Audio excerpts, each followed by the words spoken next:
Hello. So in this video I'm going to graph the equation y equals 5 sine of 2 pi x minus pi over 3 minus 4. Right? Now, here's the basic process I use to graph, but honestly there's variations in this. I'll go ahead and show you all 3 pages. I label all my variables, and then I go ahead and handle the horizontal effects first, but honestly you could do the vertical first. So I find the starting and ending waves by solving these equations, bx plus c equals 0, bx plus c equals 2 pi. But again, you could do that by formula. And then I go ahead and I label the starting and ending values on the x-axis. I divide them, this distance into fourths. If it's not a very complicated graph, I go ahead and put the dots in at this point. But again, if it's a complicated one, I go ahead and calculate the quarter points, right? So then I label these on my graph, and after I label that, then I'm go ahead and handle the vertical shifts. So I start at the new axis k.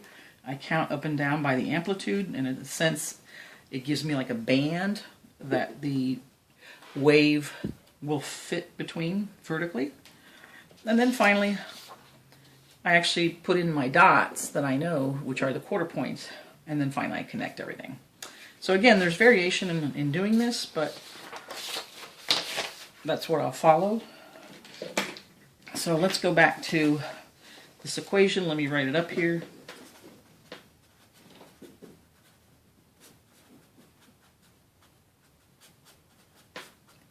And let me go ahead and label A, B, C, and K. So A, the absolute value of A is the amplitude. And then here is B, which is 2 pi, C, which is negative pi over 3, and K, which is negative 4. Right? So now I'm going to go ahead and start solving for the beginning and ending values horizontally, right, for one wave. So I'm going to set all of this that's in the argument, that I call it stuff. So it's 2 pi x minus pi over 3. I'm going to set it equal to 0.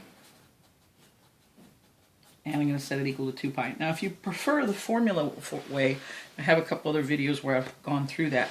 But I'm going to go ahead and just do it this way. This is definitely my preference.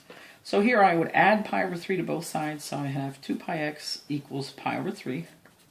And at this point, I want to solve for x, so I'm going to multiply by 1 over 2 pi. And then, so of course, this goes out, and you have x equals, now here the pi's cancel out, right? You have 1/6. Now sometimes that makes students a little uncomfortable, but it's just 1/6 radians. That's all it is. All right, so let's go ahead and do this. So again, I'm going to add pi over 3 to both sides, so I'll have 2 pi x equals 2 pi plus pi over 3. I've got to get a common denominator here, so let me just carry this part. So I want to multiply this by 3 over 3, so I'll have 6 pi over 3 plus pi over 3. So I'll still have 2 pi x on this side, and here I can actually add and get 7 pi over 3. And now I'm finally ready to solve for x, and I'm going to multiply both sides by 1 over 2 pi. Okay, so that'll give me x equals, and again here the pi's cancel out, 7/6. All right. Now, from here, I can go ahead and find my period, because the period with this method is the end of the wave minus the beginning of the wave. Well, this gives me the beginning of the wave, and this gives me the end of the wave, right? So if I just go ahead and subtract 7/6 minus 1/6, right, I'll have 6/6, which is 1. And that's, of course, 1 radian.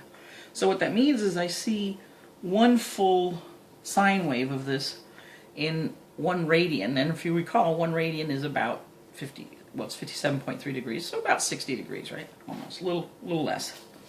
Okay? So now what I know is I'm going to get a wave from 1/6 to 7/6. What I don't know is these quarter points, right? So let me go ahead and find those. So let's see here. Actually, let me go ahead and do formula just for kicks. I'm going to go ahead and do formula. You can advance the video if you don't want to, go through this. But the beginning is called the phase shift, which is negative c over b. So in our case, negative c over b would be negative of a negative pi over 3 over b, which is 2 pi. So now if we just have to simplify that, negative times the negative is going to give me a positive, and this I'm going to go ahead and express as another fraction. So when I flip and multiply, I get pi over 3 times 1 over 2 pi. And the pi's cancel out, and you have 1/6.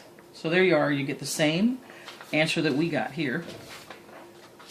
And then if I want to find the period, I put that out of the way. By formula, that's 2 pi over b. In our case, b is 2 pi, so we're going to have 2 pi divided by 2 pi, which is 1. And that's what we got. Right. And then most books don't find the end of the wave, but it's really a nice check, especially when you're doing your quarter points. You want to make sure you end up at the right place that you expected to, so you know you did your calculations correctly. So if I want to find the end of the wave, that would be the beginning of the wave plus the period. Okay, so here I would have 1/6 plus 1, right? So of course you're going to have 1/6 plus 6/6 or 7/6. And of course, again, we got all that. So that's just a second way of doing it. But that's, you could do it by formula, you could do it by theory. So now I am ready to do my quarter points. So let's see here. Now that's just my terminology. Right. So I know that my period, let me change pens. I know that my period, right, is a distance of 1 radian. And I want to divide that into fourths. Right, so I want to go like this so that I can then draw my wave. So 1 divided by 4 is just that, 1/4. So this is what I'm going to add, right? So I start at 1/6 and I add 1/4 to get this value. I add another 1/4 to get that value. I add another 1/4 to get that value, and I add another 1/4 to get that value. That's the idea. So I start at 1/6 and then I add 1/4. So I have to get a common denominator, which is 12. So I multiply by 2 over 2, so I'm going to have 2 twelfths. Plus here I'm going to multiply by 3 over 3, 3 twelfths is going to have to be 5 twelfths.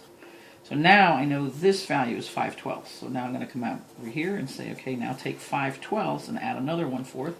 But I don't really have to write 1/4. I might as well write 1/4 expressed in the common denominator that I want and need anyway. So I'm going to have 8 twelfths, which reduces to 2/3. But I want to continue with this form. So now I have this value is 8 twelfths, and I want to add another 1/4. So I have 8 twelfths plus another 1/4 expressed as 3 twelfths. And that's going to give me 11 twelfths. And then bring that down, 11 twelfths plus another 3 twelfths is 14 twelfths or 7/6. Here's what I'm talking about, the check. You want to know that regardless of whether you did it by formula or this way, theory, you end up at 7/6. And you're like, okay, great, I did my calculations correctly. Because this is definitely an area where you can make a lot of mistakes. Okay? So now what that means is, let's see here. Let's go back to the process. So I labeled, I found the beginning and ending values. I also found the period. I haven't really started an axis, but this is what we'll do next. And I already calculated my quarter points. So let me go ahead and start drawing an axis so you could see a bit of how this comes together. So at this point, I might say here, and I'm just going to draw one wave, so I'm going to make it very large. All right. And let's see. All right, so here's X. Here's Y. And remember, what we got was starting at 1/6, ending at 7/6. So I want to do somewhere here close to 0, right? 1/6. And I'm sort of magnifying this, so obviously this isn't probably accurate in terms of scale. But the idea is I want to show how this is very large. So now this is what gets divided into fourths, so I can just divide this into fourths, right? And I can already label my quarter points because I know, or my quarter x values. Here I'm going to have 5/12, then 2/3, and 11/12, and 7/6 is already labeled. So I'd have 5/12, 2/3, 11/12, right, 7/6. All right.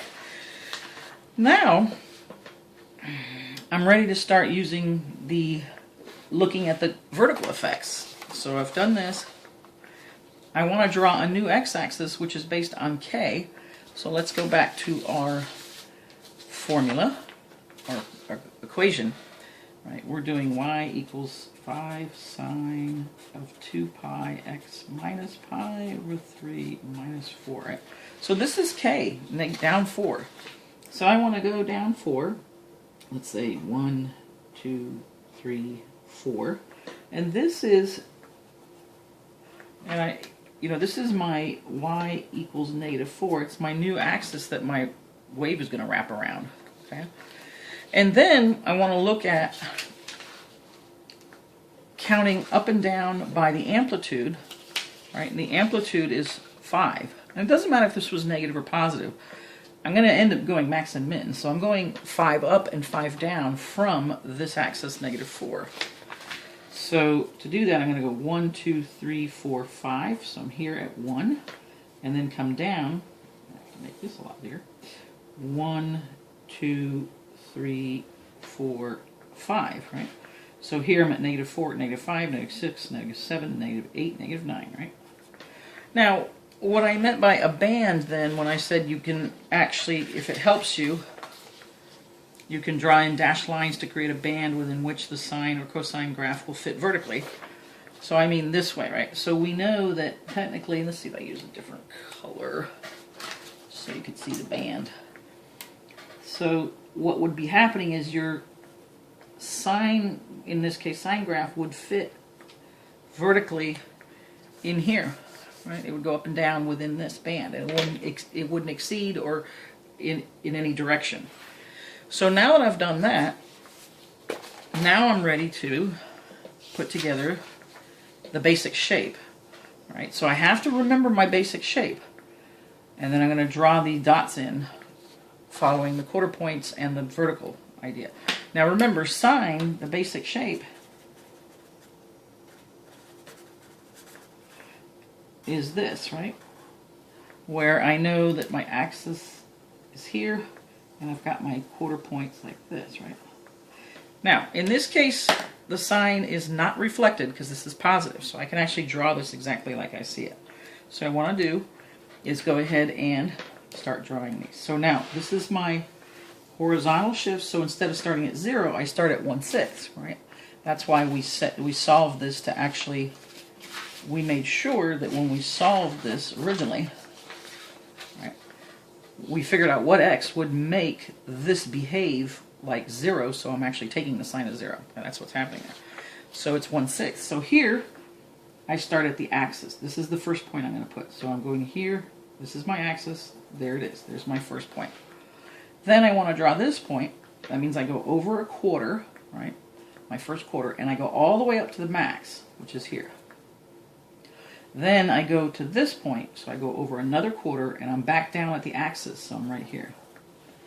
Then I go over another quarter, so I'm doing this one, which means I go over a quarter, but I'm going to the min, right here.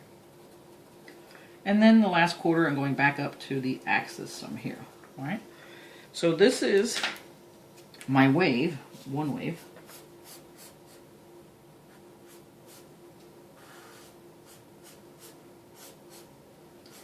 And I try to curve it so you can see that this is actually what's going on, right? So that's my first wave, and of course it's going to go on forever and ever. And if you want to make it go further, you just add the period, which we know is 1. So on this side I would add 7/6 plus 6/6 would get me to 13/6. I would see another wave exactly the same shape.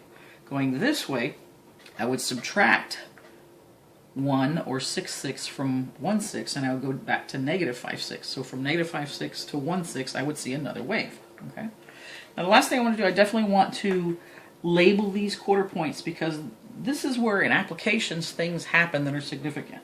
So this is the point 1/6 and -4.